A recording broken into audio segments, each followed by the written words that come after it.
Welcome back, drama enthusiasts, to another beautiful day of diving deep into the glamorous, cutthroat world of Los Angeles fashion, where family loyalties are fragile and corporate warfare is always just one boardroom confrontation away.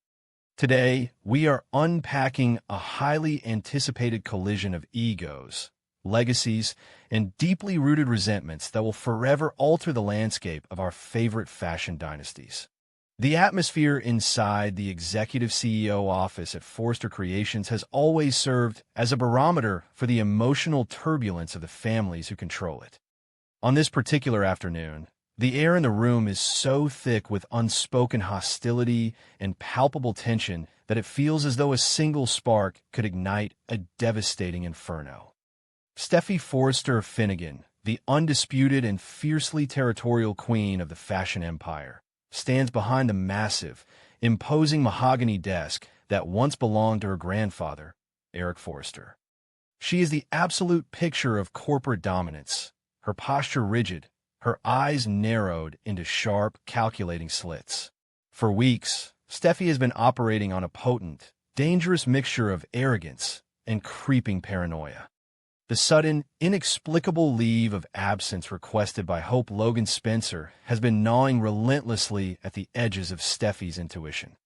Steffi knows Hope better than almost anyone. She intimately understands the blonde designer's obsessive dedication to the Hope for the Future line, a brand that Steffi herself has coldly pushed to the sidelines in favor of prioritizing the company's haute couture collections.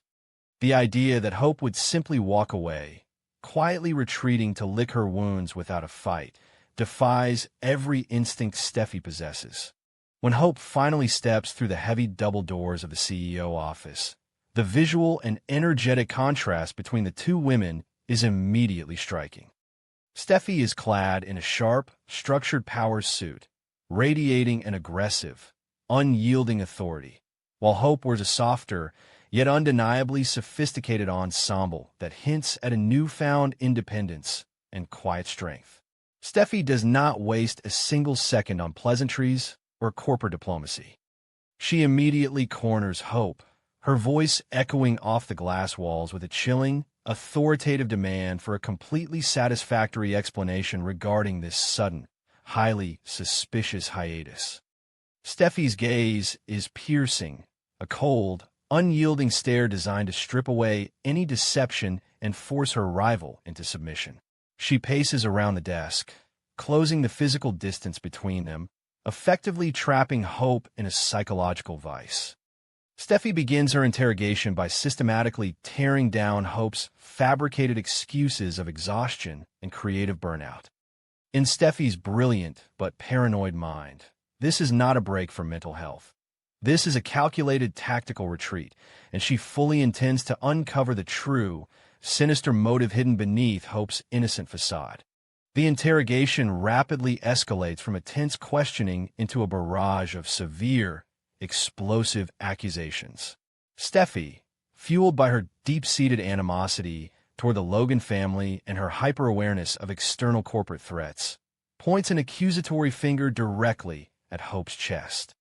With her voice dripping in venomous certainty, Steffi accuses Hope of actively conspiring with the ruthless, predatory Bill Spencer.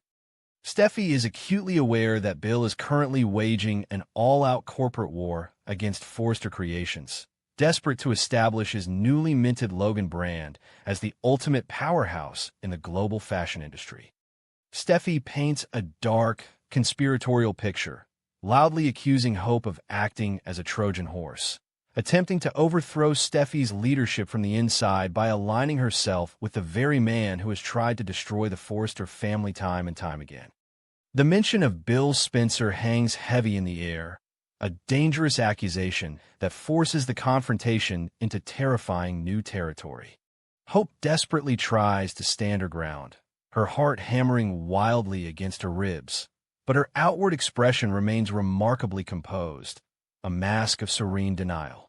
However, Steffi's patience completely evaporates in the face of Hope's silence.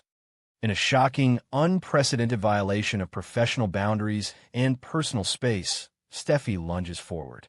She does not hesitate for a fraction of a second to snatch Hope's designer handbag from her shoulder, her movements aggressive, erratic, and fueled by pure adrenaline.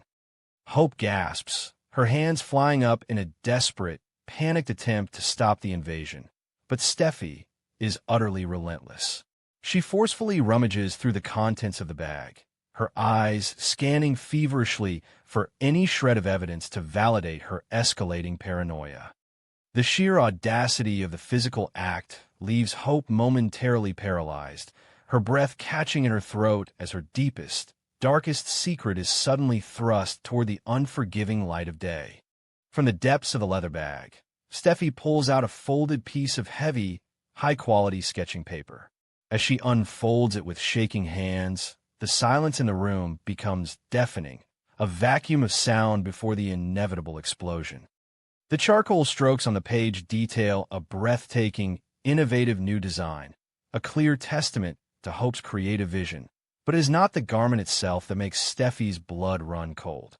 Stamped boldly and unapologetically at the bottom corner of the sketch is the undeniable, unmistakable emblem of the rival company, the Logan logo.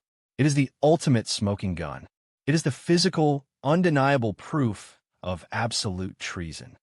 Steffi's eyes widen in sheer, unadulterated disbelief before narrowing into a terrifying glare of pure hatred. The sketch is a physical manifestation of her absolute worst fears, confirming that Hope has not merely taken a break to rest, but has actively defected to the enemy camp, taking her creative genius and industry clout to the very brand that seeks to dismantle Forrester Creations brick by brick. For a fleeting, terrifying second, Hope's entire body trembles uncontrollably. The visceral fear of being caught red-handed, the sheer terror of facing the unrestrained wrath of the Forrester CO, courses through her veins like ice water. She is standing in the epicenter of the empire she is actively trying to burn down, and the architect of her professional misery is holding the match.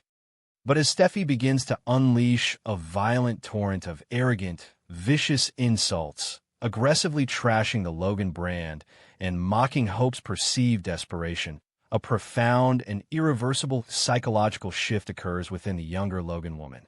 The trembling in her hands miraculously ceases. The frantic, panicked beating of her heart slows to a steady, rhythmic drumbeat of war. Hope lifts her chin, her blue eyes hardening into twin pools of unbreakable, diamond-like resolve.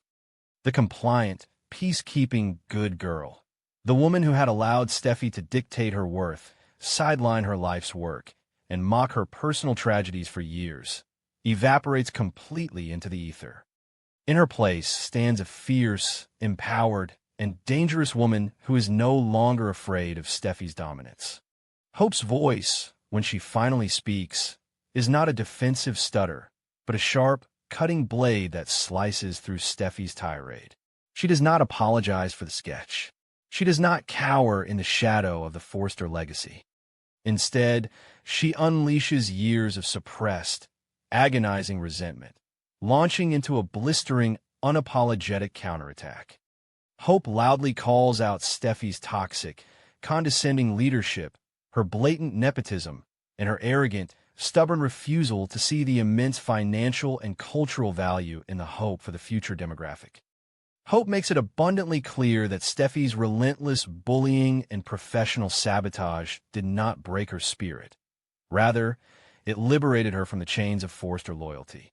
The interrogation rapidly devolves into a bitter, explosive shouting match that threatens to shatter the glass walls of the office. Their voices clash like thunder, a terrifying echo of the generational trauma and endless rivalry of their mothers, Brooke and Taylor. But this is no longer just a petty family squabble over a man. This is a high-stakes, ruthless battle for the absolute future of the fashion industry itself. Hope throws Steffi's arrogance right back at her face, fiercely declaring that she will no longer allow herself to be treated as a disposable second-class citizen in a building that her own mother helped build into a global phenomenon. Pushed to the absolute brink of her sanity and feeling her absolute control slipping through her fingers, Steffi's fury reaches a nuclear, destructive level. She steps directly into Hope's personal space, her voice dropping to a lethal, venomous whisper that promises absolute, inescapable destruction. Steffi declares, with every ounce of corporate power and industry influence that she wields as the co-CEO of Forrester Creations, that she will permanently blacklist Hope's entire career. She threatens to leverage every international contact, every high-end buyer, every exclusive fabric supplier, and every major media outlet in their formidable arsenal to ensure that if Hope dares to step foot into the rival Logan company, she will never work in the fashion industry again.